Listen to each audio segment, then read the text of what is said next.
This space has been in need of a door for quite some time, and now that it's January and there's snow on the ground, I think it's time to finally get to work on it.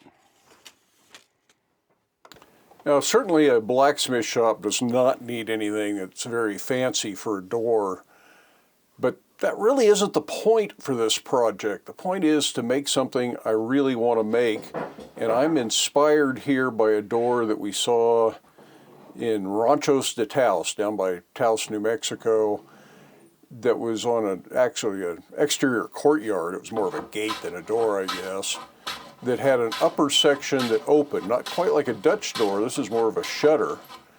So that's what I want to go with here. That door had a simple iron grate covering that opening when the shutter was open. Interesting molding on the front of the door, so it's really a lot of overkill for the purpose that I need this door. A piece of plywood with some hinges would have done what I needed this door to do. But what an opportunity to make something special and something that I'm going to be proud of for years to come, and really try some things that I haven't done before. I've made simple doors, board doors, but I've never made a full-size frame and panel door. So this is going to be a really interesting process, and I'm looking forward to seeing what I come up with here.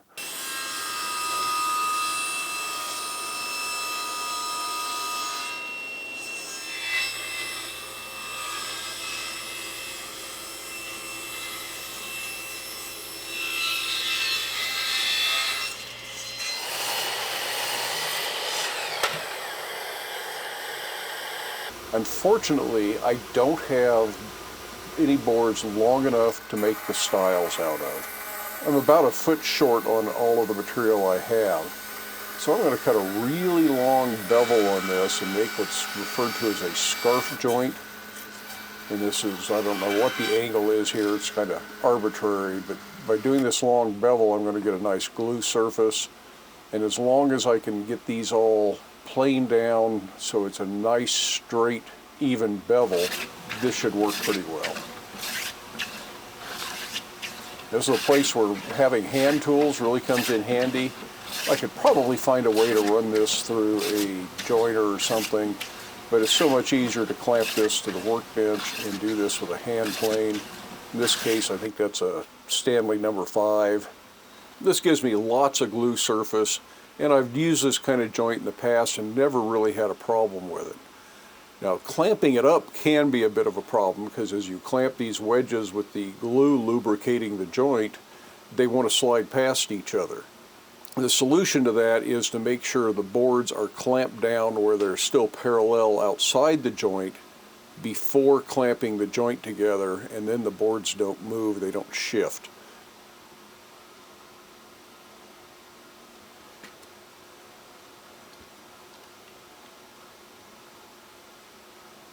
I actually ended up doing 2 sets of these because I have another door I'm going to work on whenever this door gets finished. And I figured as long as I was doing this, I'd glue up the materials I had and make sure they were obligated for this purpose instead of maybe using them for something else before I got around to making that second door.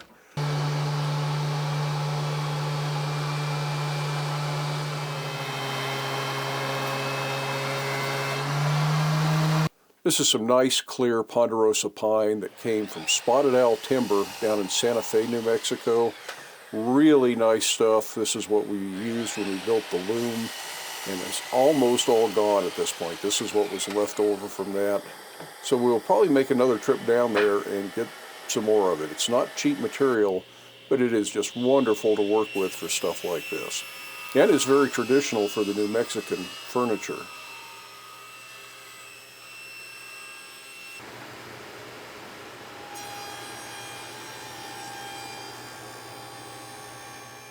Now, all of these pieces do need a long groove cut down them, so I'm using a dado head to cut a lengthwise groove, and this will serve several purposes before I'm done.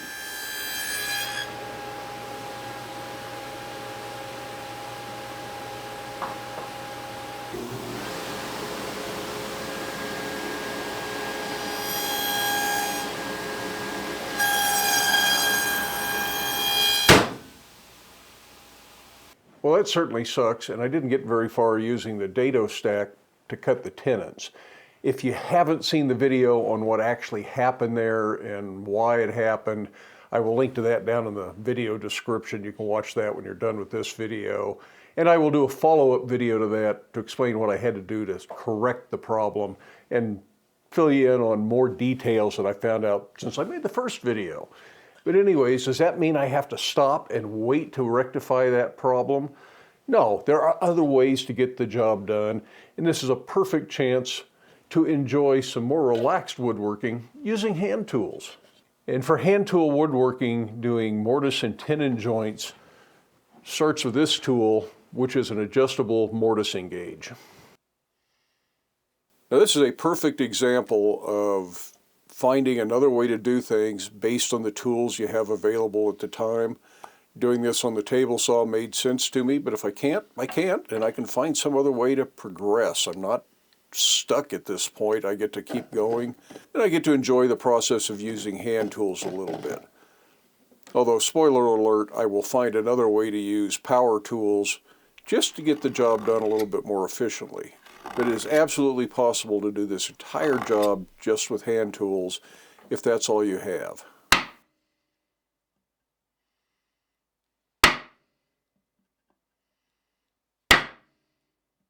Creating a nice clean knife wall helps prevent tear out and provides a spot that guides the saw when you're cutting this. Really one of the key elements to getting clean cuts with a handsaw.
Now my miter saw's got a feature that lets me cut a specific depth of groove, and this is adjustable, and I can kind of dial this in, making multiple passes until I've got that cut just the right depth, exactly where I want the shoulder for my tenon to be, and this is really a much more efficient way to cut these shoulders.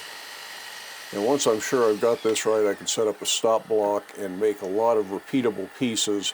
And it really does make it a little bit more repeatable and less chance for error doing it with the hand tools. But you could even use a hybrid approach here and cut the shoulders on the table saw, cut the cheeks with a hand saw. Oh, there are just so many possibilities on how you could do this stuff.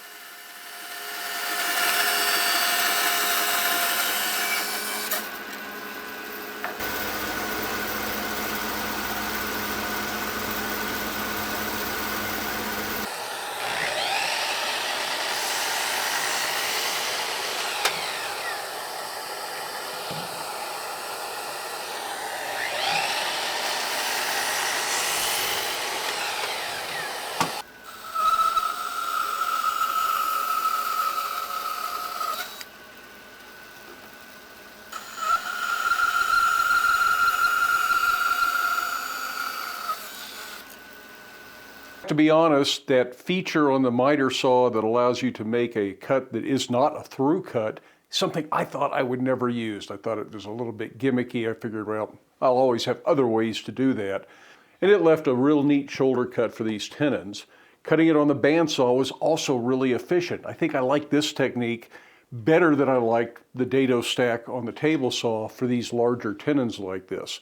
So sometimes having a piece of equipment that is out of service or not available for whatever reason can cause you to rethink the way you're doing things and open up some new doors for you. So it's been a good challenge. Now, what about the groove without using a dado stack on the table saw? I think the obvious method is to use a router. I do not have a router bit that's this heavy, and I don't have a router base that would allow me to just clamp this up and make a nice straight cut. With a good set of guide rails or a jig, that's not that hard to do. A lot of people would do it this way. And with the right bit, this would be really easy to do on a router table. But it can also be done with a hand plane. I have an antique plow plane, and with that, I have an assortment of cutters. I have one that's very close. I may have to open this slot up just a little bit. This cutter's maybe a couple thousandths of an inch short, but I don't see any reason we shouldn't be able to make this work. First things first though, I need to sharpen this cutter because it's one I've never used, and this is the way I got it from the antique store 10 years ago probably.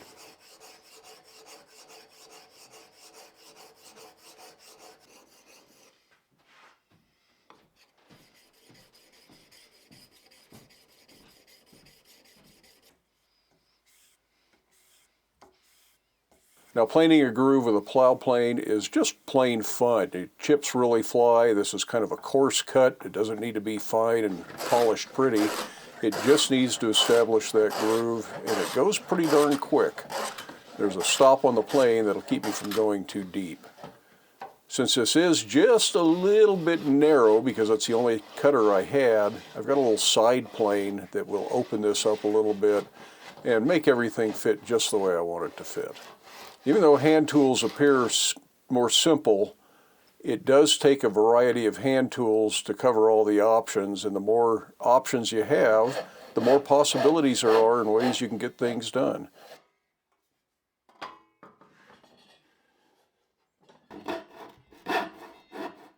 As haunch tenon fills that groove above where the tenon goes through, but the tenon then is cut much deeper into the door. I'll lay both sides out together. When I'm leaving these long, I'll cut this to length after the door is assembled, and that will help prevent splitting. Now, the drill press is kind of in the corner where I can't get these long boards in, and eventually I need to get it up on wheels so it moves out easier for operations like this where I have to move it.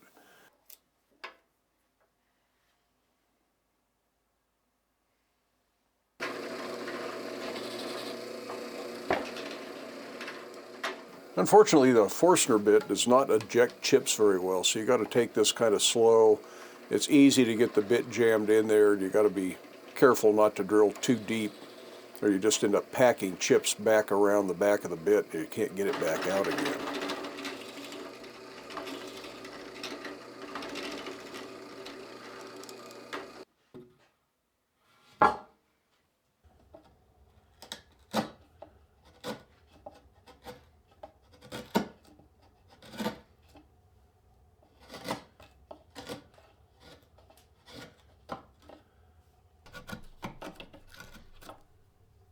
It's cleaned up with a chisel then. It goes fairly quick and simple.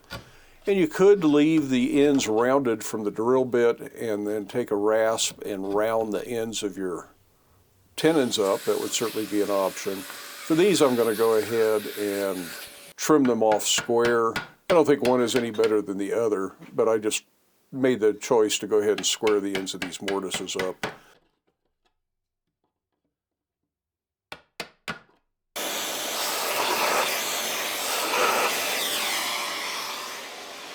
Takes a little bit of test fitting to make sure everything's going to go together right. If something doesn't quite go all the way down, you got to figure out where it's hanging up and trim that little bit. Again, having the assortment of hand tools helps. It's a little shoulder plane, and it's meant just for cleaning up shoulders. You do want to be careful about not pushing through the end grain though, because it can cause blowout. So I work a little bit from both sides. Got one short leg on my workbench, so it wobbles. Need to get the shim put back under there. Yeah, it fits pretty good.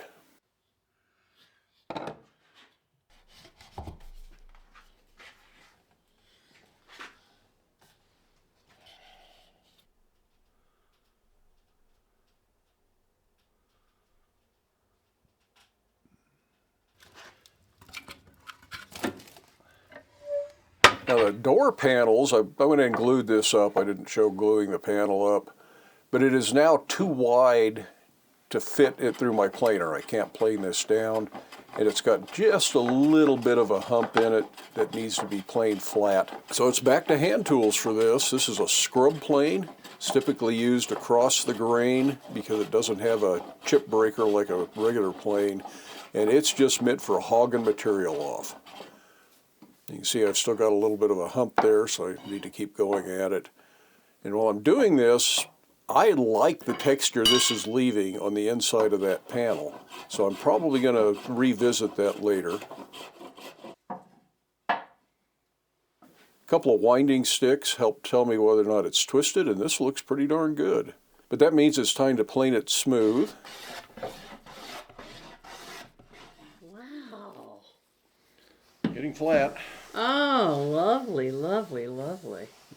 I think this is a number 4 smoothing plane here, and you can really get very good results. This takes a lot longer than doing it with a power planer, but it's absolutely doable, and it's more quiet, more peaceful, and admittedly, much better exercise.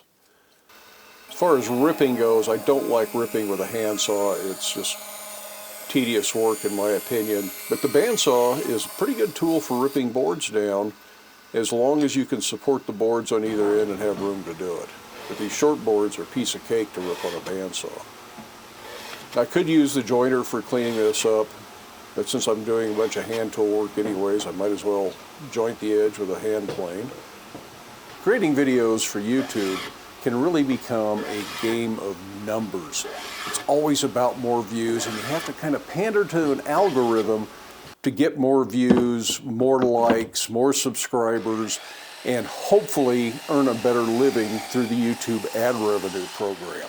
But that creates a system that really promotes quantity over quality, and that gets old as a creative. I don't want to make just more videos. I want to make better videos. I want to make better projects both here in the wood shop and in the blacksmith shop. It's not just about making more and more videos just for the sake of triggering that algorithm. But to be able to do that, there has to be something that takes its place, and that's where Patreon comes in. My Patreon viewers get early access to the videos, they get the videos ad-free, so there's no ads, and there's no algorithm trying to tell you what you want to watch. You choose to support the creators you want to support, and you can view everything they have. You can choose not to view it. If there's a video that doesn't interest you this week, you can skip it and come back next week. The algorithm isn't going to quit recommending videos to you just because you missed a few weeks.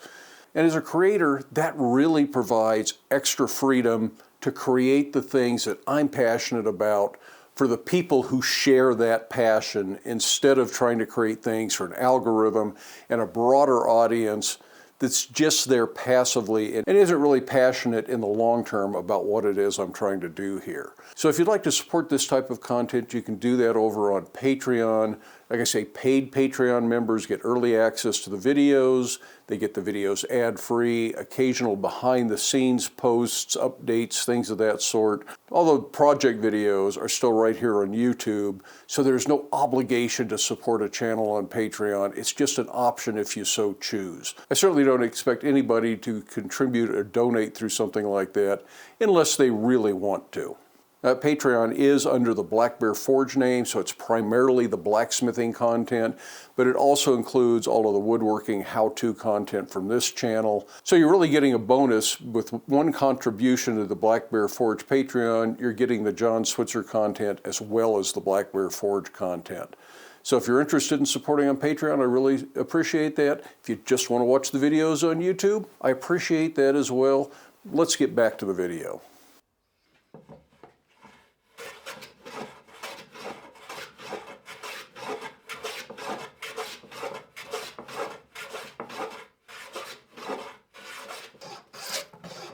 This panel raising plane is something I bought years ago from Garrett Wade. That's back when Garrett Wade had some really cool tools in their catalog. Now it seems more like gimmicks and things that you probably wouldn't use so much. I haven't bought anything from them in ages, but I did get this there, and it is a wonderful tool. It is a joy to use. Unfortunately, I've run into a little bit of a problem with this panel, and that is this plane is clearly sized for a smaller application. Wonderful for kitchen cabinets or bathroom medicine cabinet doors, things of that scale. But my tongue is not coming out long enough to engage the groove as far as I would like it to. I don't want it to bottom out because I need a little expansion gap. So somehow I need to make that groove deeper. I do like the raised panel. I want to stay with that. You can buy raised panel router bits. They do a wonderful job. I don't have one. The closest woodcraft store is about 2.5 hours north of here. It'd be close to a 5-hour round trip. And not only is it snowing outside, which would make that a very miserable trip, but it's not something they keep in stock. It's a special order, so I'd have to mail order it. It'd take about 2 weeks to get here. I'd like to get back to work on this project instead of waiting 2 weeks. So I got another idea that's going to involve a few different techniques, and this may evolve a little bit as I go.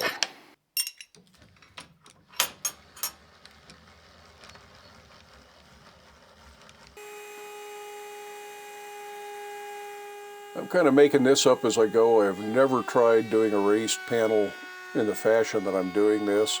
It may be a good idea, it may be a bad idea, but one way or the other, it's going to work.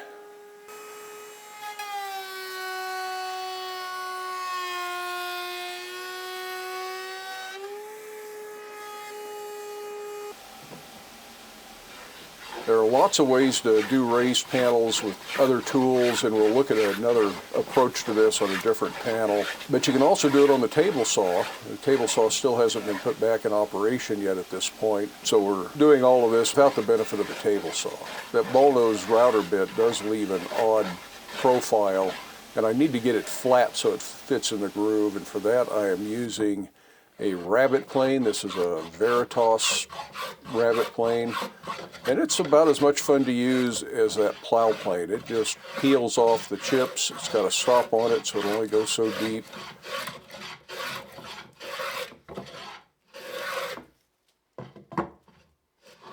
But I'm still not deep enough because this panel is relatively thick and it doesn't fit in my groove. So to fix that, I'm going to go ahead and go to the back, and I'm going to relieve that a little bit in the back. So the panel is raised both on the outside of the door and on the inside of the door.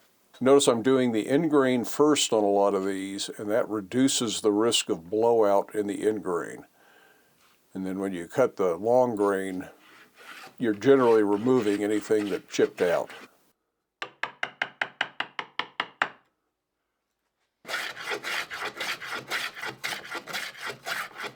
This does have a little nicking iron in it, and you can run that backwards across the board and start to sever the end grain. It doesn't do a great job, so going back over it with a marking knife and deepening that a little bit does help some.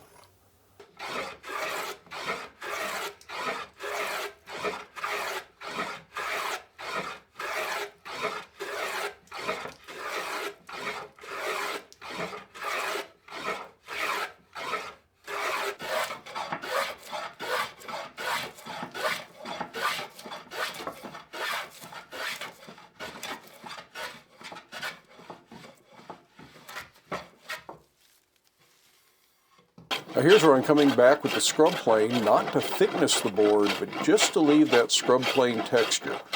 And I really like the way that came out. It's a different effect on the inside of the door than the outside. This is really the kind of thing I like doing with hand tools, though. It's just plain old fun to peel off these shavings. You make a real mess in the shop, but if you got a wood stove, the plane shavings make really good fire starting material. But do make sure you clean it up, because you don't want to start a fire in your wood shop.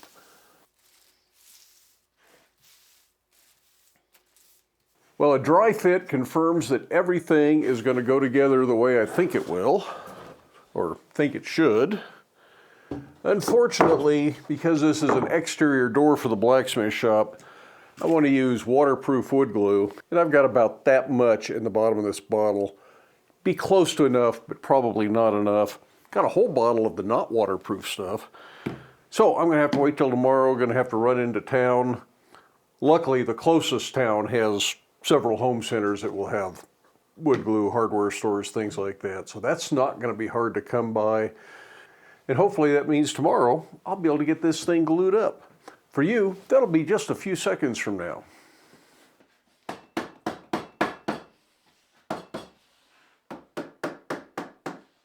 Now you notice there's a big open section at the top of the door here, and that could be a glass window if you wanted to put a window in here, but for this door that'll be a shutter panel that opens and closes if you want to. Like I say, it's not quite like a Dutch door, but serves kind of the same purpose.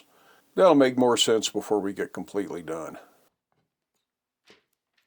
Definitely got too much glue on there, but I would rather have a little too much than too little. And there will always be somebody that comments in the comment section about that.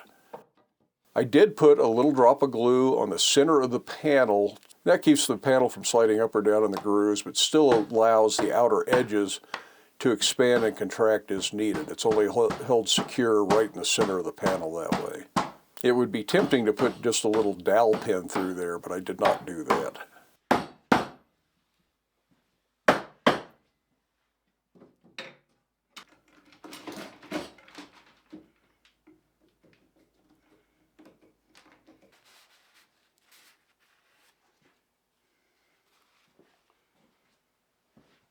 Door all glued up. Now I can trim this bottom flush, and this leaves a real nice cut, and by leaving it long it reduces the risk of splitting the bottom of the door stiles out when I'm doing the mortises.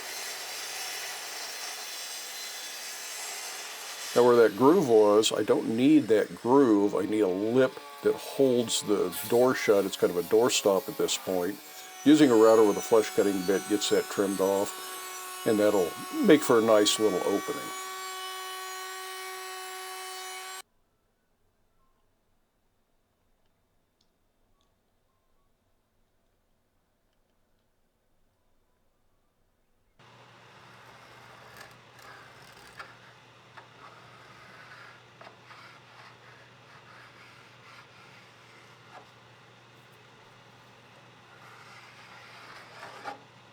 I've found some things that I should have sanded more thoroughly before assembling the door, but luckily I've got this odd little detail sander that fits my fine multi-tool. I've had that tool for 10 or 15 years, and this is the first time I've used it.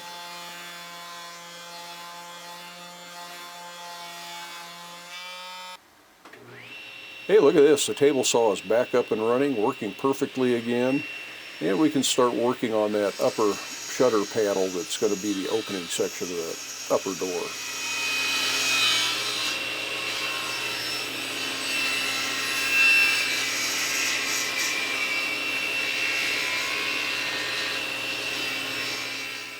Also made myself some new push sticks. These are way better than using that cheap plastic junk.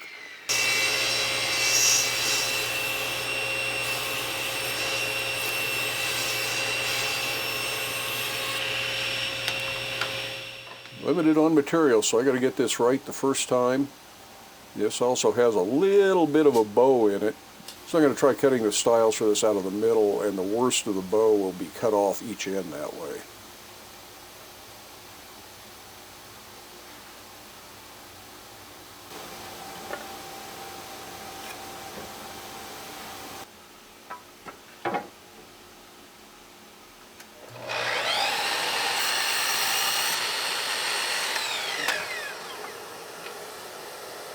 A straight edge will tell me how well that did. It's not quite perfect, but it's better. And again, with a hand plane, I can clean that up, mostly working the ends that are kicked up a little bit.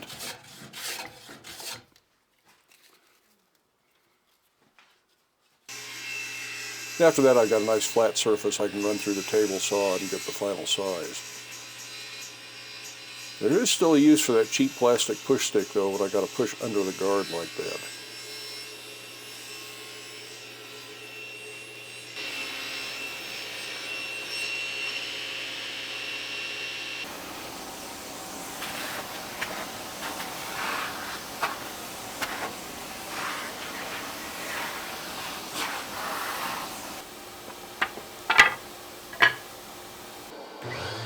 Make sure everything is exactly the same thickness and parallel, and it'll go together a lot easier that way.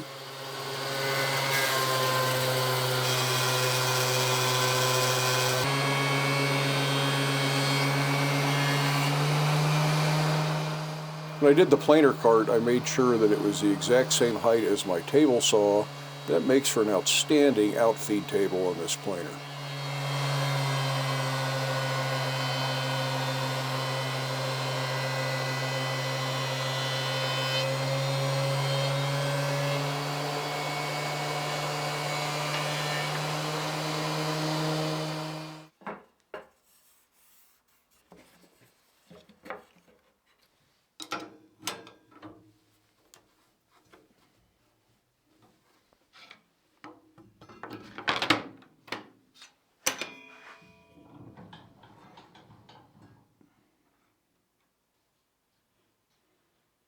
Now these are going to need a groove for the panel that goes in these doors. So instead of the dado stack, I'm going to use a regular combination blade. It's going to be a much thinner panel. And I'm going to cut the groove just a little bit off center and then flip the board around 180 degrees, run it through again, and that way I end up with a perfectly centered groove, and I will make the panel fit this groove.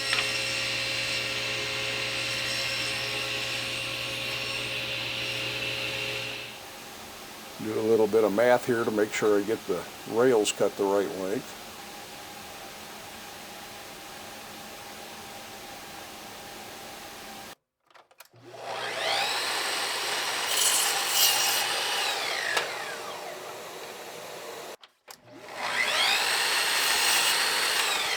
Before using the saw, make sure the miter fence slides through without coming anywhere near the blade. You can live and learn. And with a stop block in place, I am just nibbling the ends of those off, and that creates my tenon for these.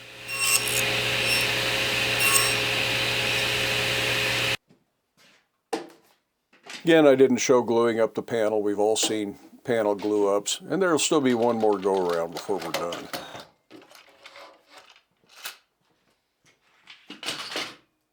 What would any project be without some problems to overcome? In this case, our panel ended up pretty well bowed. It's about 3/8 inch from the center line if you put a straight edge across the high side. And I could plane that down by hand. This won't fit back in my planer, but I'd have to take half of that error off the outer edges and half the error off the other side at the high spot here. And I'd only end up with a panel of about 3/8 inch wide at that point, and I'm hoping to have a little thicker panel. I could live with that if that's what I have to do, but I'm going to see if I can make it better. What does that mean? It means cutting it apart and then running each half through the planer to take the cup out of that board, rejointing the edges, and doing a little bit better job of test fitting it before I glue it up to make sure that it's not going to bow. I think this bowed after it came out of the clamps though, because there was a lot of stress in the boards, and I should have let these boards sit for a week after I resawed them to find out if they were going to do anything weird, and then I could have planed them again at that point. Live and learn. Down good and hard, I can get this board relatively flat, and it cuts nicely in the table saw this way. If it was bowed and I couldn't push it down flat, I would probably cut it on the bandsaw or use the track saw. I'm also going to cut this down in size a little bit so I've got less material to deal with.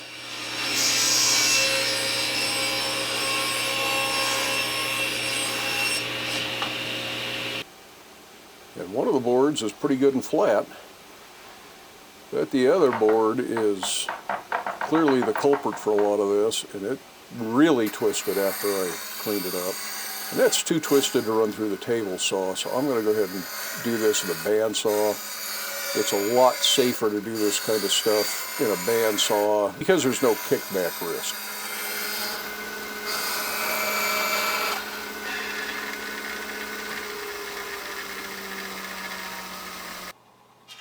This is where a power joiner really pays off to take that twist out of the board. I can knock down the high spots by feeding it through the joiner. It's what a joiner is made for, but I had to cut all the boards down to less than 6 inches because it's only a 6-inch joiner.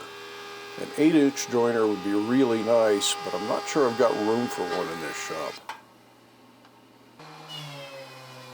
With one surface flat, now I can go ahead and run these through the surface planer, and I'll have to run all the boards through there. They all need to be the exact same thickness even though this is a little bit thinner than I was hoping for.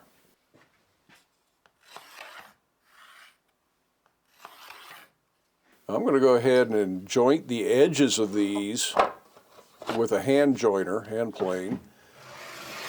And I'm doing 2 at a time with the mating edges up so that any error is duplicated on the other piece, but when you flatten these out, those errors offset each other.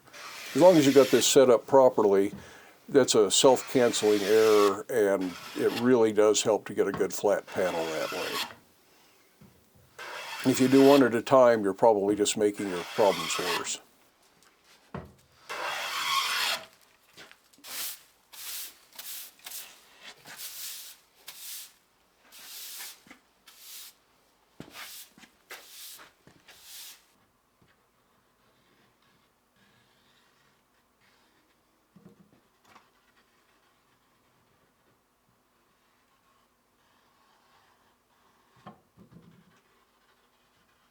I'm not using any kind of biscuits or dowels in these. I don't really think it's necessary. This isn't some high-stress application.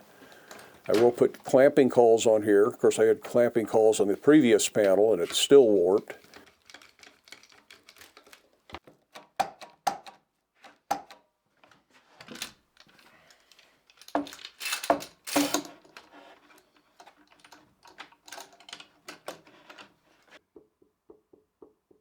And it's still got a little bit of a high spot depending on where you check it.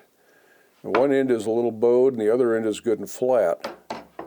So I'm going to have to do a little bit more work with some clamping cauls here and get this clamped down really snug. You can see how the clamping caul kicks up in the air. So it's really got something it can work with here to straighten that out. And we're going to cross our fingers and hope that when it comes out of the clamp it stays flat.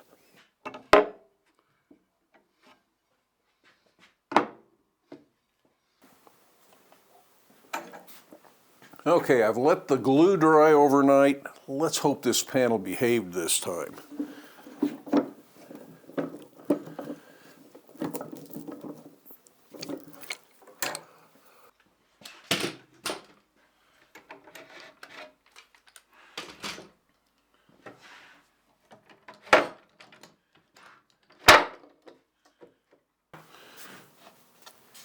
That is so much better. Got a little bit of a rock, but not much, and it's so much thinner. I think I can straighten that out putting it in the frame if I have to. Well, it could just be a glue blob. We'll just have to wait and see. That looks really good. Need to clean the last of the glue off of it and level out the slight irregularities. Then we get this thing cut to size, or at least cut to length. Now, if you watch enough YouTube videos, you'll see a lot of people running something like this through a wide belt sander. Really would be a wonderful tool to have for something like that, but absolutely not necessary. A palm sander will take care of it.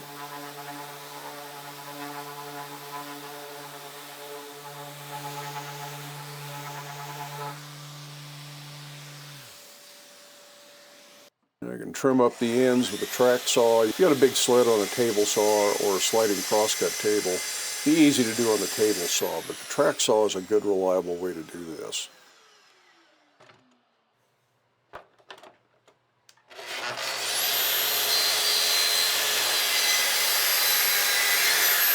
On this one, I cut it to length, but I did not cut it to width yet, because I know I'm going to get some blowout with the hand plane. And even though that sort of disappears as you work around the perimeter, it's nice to just go ahead and saw it off and you saw the thing to width. This one I'm just cutting a rabbet, and that's what's going to create the raised panel.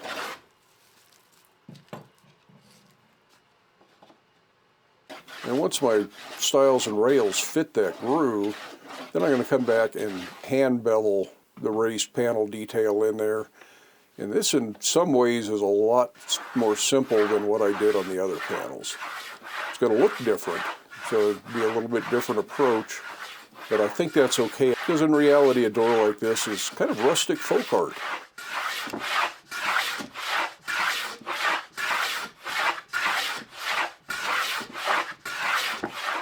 That end grain cut is just rough enough that I want to go ahead and sand it.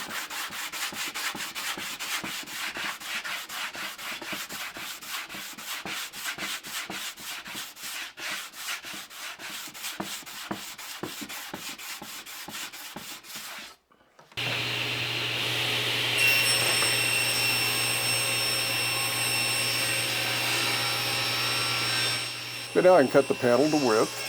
And once it's all cut to width, I can go back and I can repeat the exact same process, starting with the rabbet plane, and then we'll go on to the hand plane and bevel it. I don't remember what plane I'm using for this, probably a number 4 or number 5.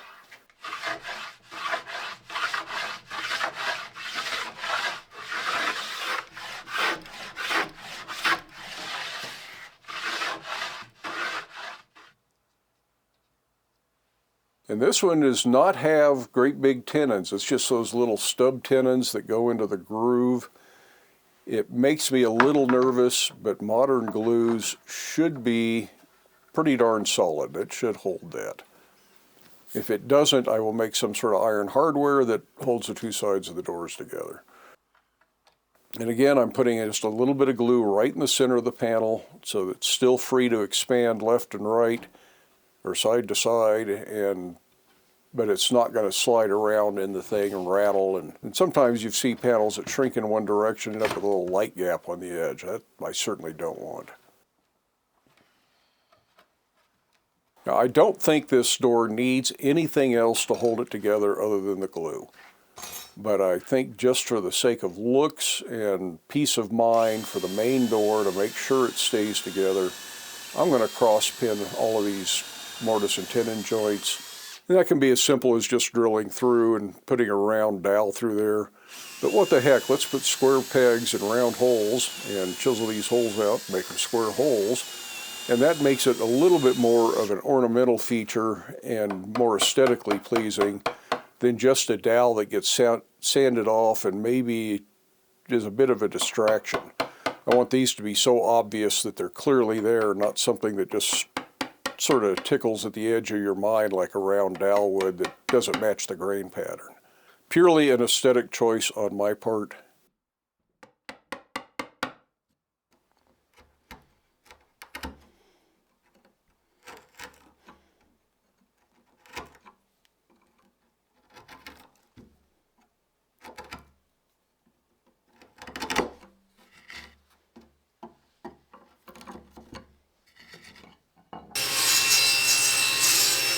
And keeping with this being more of an aesthetic choice, I'm making the pins out of walnut, so they'll be a contrasting color. And I'm going to cut them just a little bit longer than what I need for this.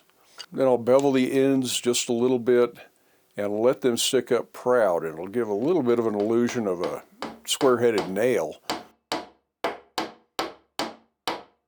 This is not a feature that was on the original door. It might have had some pegs that were sanded flush. This is just something I felt like doing on this door. And unfortunately, I did have a little blowout on the backside on a few of these and had to go in and glue some chips down and deal with some stuff.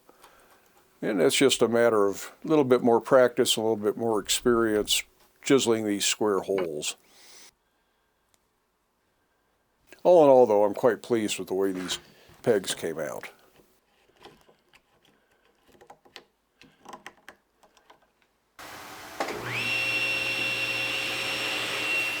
Now there's one more aesthetic detail. The original door had a little bit of dental molding below that opening shutter.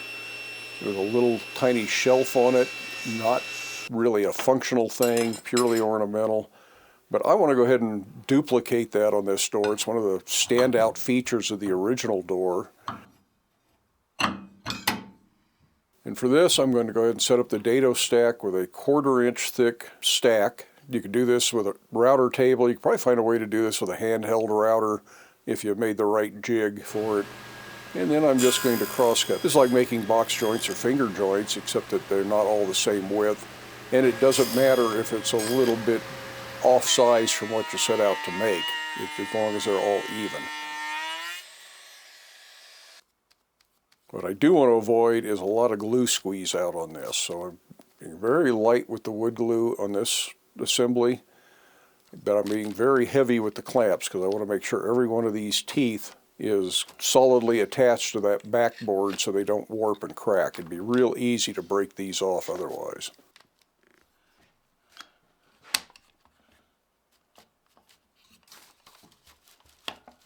The shelf itself is going to get some dowels put in it, so I'm going to drill those before I assemble the shelf onto this.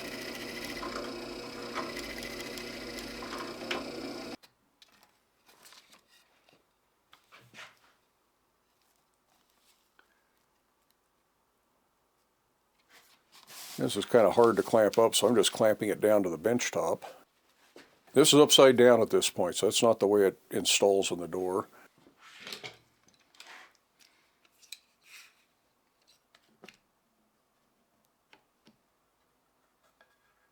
You don't see dowel centers used a lot for some reason these days, but I've had these for a very long time. If I align this and give it a little bit of a tap, those dowel centers leave a little dimple in the wood, and that tells me exactly where I need to drill the matching dowel hole.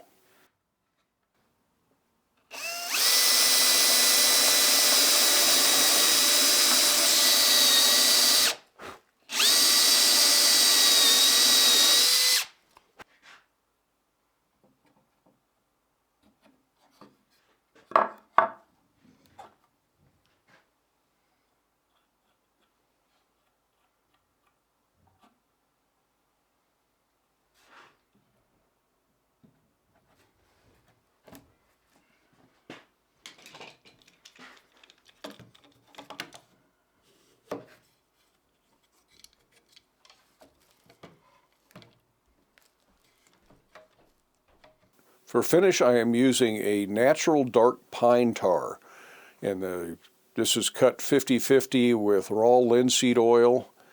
It's applied a little bit warm. I heat it up just so it's kind of warm to the touch, and it's applied pretty liberally, and then I'll wipe it off with a rag when I'm all done. And this just really brings this door out. I just love the way this finish looks. It's a bit time consuming. It can take a few days for this to dry depending on your weather conditions. If it's cool or humid, it's going to take a lot longer. If it's hot and dry, it dries pretty fast. But this just really changes the look of this door. I'm just amazed at how this looks now. It's hard to believe that's pine. But the finish is pine tar, so it's all pine. This is not meant to be a stain. It's just the natural way this dark pine tar looks.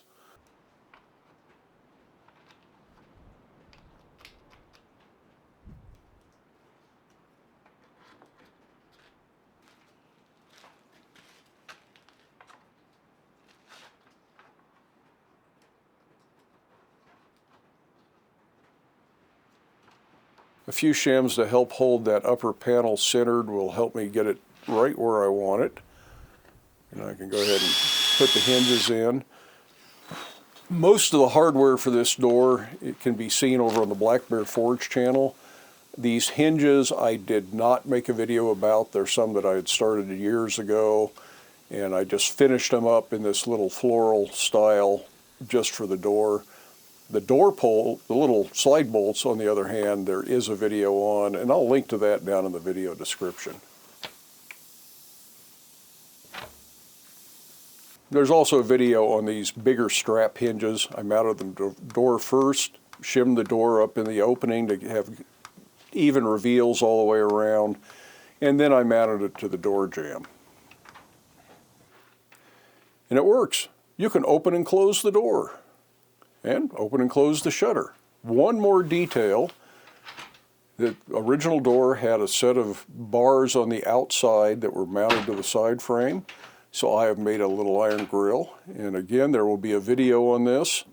I think it will be available pretty much simultaneously with this video, so if you're looking for it, you should be able to find that on the Black Bear Forge channel.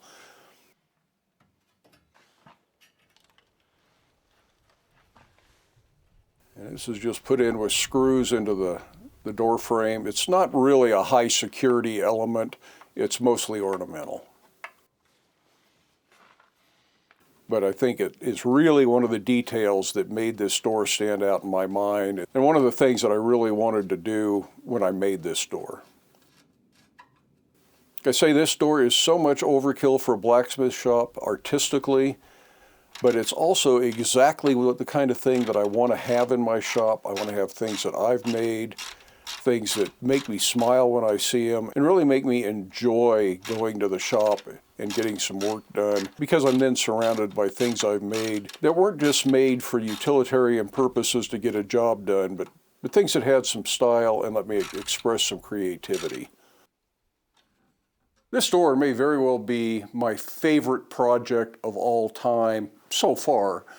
It was a good woodworking challenge. It was a good blacksmithing challenge with multiple different pieces of hardware that went on this, including the window grill. And it was just a whole lot of fun all the way around.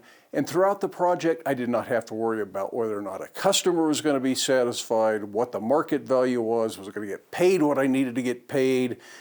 It was just a project for the sake of doing the project, and I had fun doing it, and that makes it all worthwhile. And in an ideal world, that's what creating things is all about. So I'm thrilled I got to do this door. I got lots of other doors in the house that I'd like to do now that I've done this. A lot of the places where I thought we'd probably buy doors, I might be considering making doors at this point, because this was such an enjoyable project. I do hope you enjoyed it as well. We'll see you for the next video.